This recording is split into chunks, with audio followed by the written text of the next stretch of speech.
Welcome everyone. Today we will play around with symmetry drawing options and have a look at the rest of the tool set like extended color picker options, cropping, canvas mover and fixed background option in promotionng. You can activate the color picker tool at the toolbox or with shortcut, but typically you just use the color picker for single actions. That's why there is a temporary mode when holding the control key.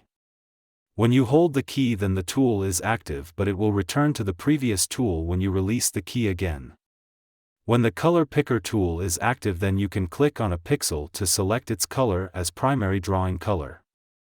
If you use the right mouse button, then the color is selected as secondary drawing color. Double-clicking on a pixel will open the extended color editor dialog and you can directly edit the palette color. You can see the change in real time at the respective color palette entry. To quickly replace all pixels using a certain palette color by the currently selected primary drawing color, just hold Alt and click on that pixel. You can also apply the secondary drawing color by just clicking with the right mouse button.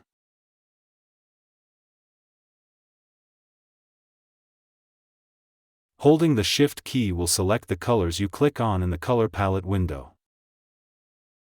Use the right mouse button to deselect a color. The color selection can be used to move the colors around or to apply other functions, as we have seen in a previous tutorial. The color picker tool also has some extra tool settings. You can define which layers to use when clicking on a pixel. It's either current layer and below, or all layers. If you are not using the temporary mode of the tool, then the option, Pick Once, will return to the previous tool after a single color pick action. This way you can modify the behavior to your workflow needs. With Pick Mode, you can define if you only want to pick a color or if you also want to pick the respective pixel transparency. This only works with images that use alpha transparency, where pixels can have individual transparency levels. We will have a look at this in a separate tutorial. The next tool is the Crop tool. It is used to reduce the whole project to a certain portion and removing the rest. In a first step you roughly select an area, and in a second step you can modify the boundaries precisely. When done, you can hit the Enter key to reduce the project to the selected area. Sometimes you have a larger canvas that only contains some smaller image or animation and you want to crop to the minimum portion. In that case, use the button Select Minimum, which will automatically place the selection to include all opaque pixels. This is also useful if you have an animation and cannot easily see the positions of all the opaque pixels over all frames. When zooming, then you normally use the keys plus and minus. But there is also a separate zoom tool. It can be used to quickly zoom to a specific area on the canvas. The option Relative Zoom will make the tool to zoom in and out depending on whether you move the mouse to the left or to the right. It's a matter of taste and personal workflow, which way you use. Double-clicking on the tool icon will reset the zoom level to 100% so that pixels are shown without zooming. The button labeled 1:1 right at the canvas window just does the same. The little hand icon is the Pan tool.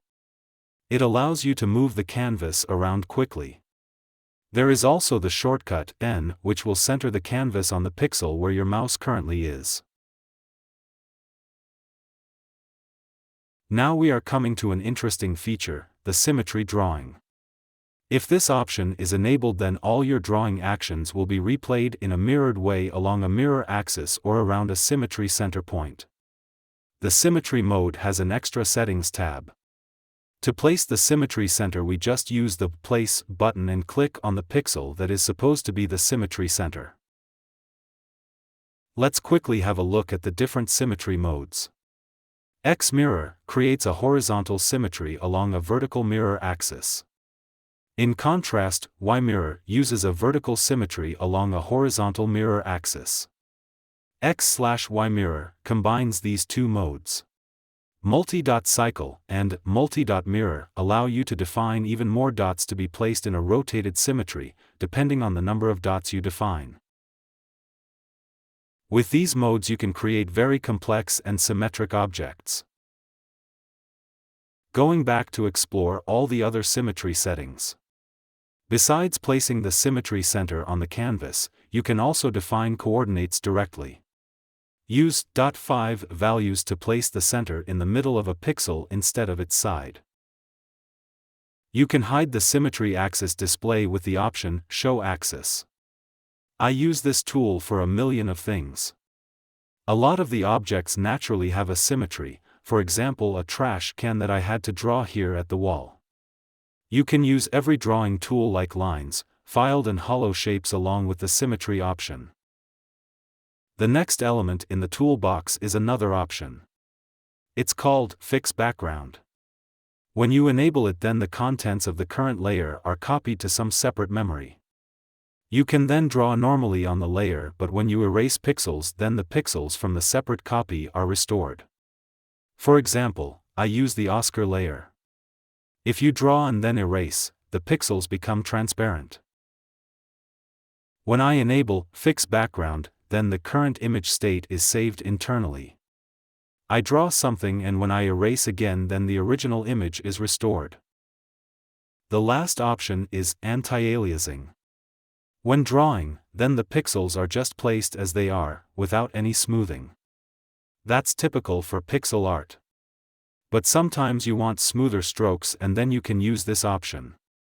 It will try to smoothen jaggies by mixing pixel colors of the pixels you draw and the pixels that are already there. That's all for today. Next video is all about file input and output. Thanks for watching. If you're interested in this series, then please like and subscribe.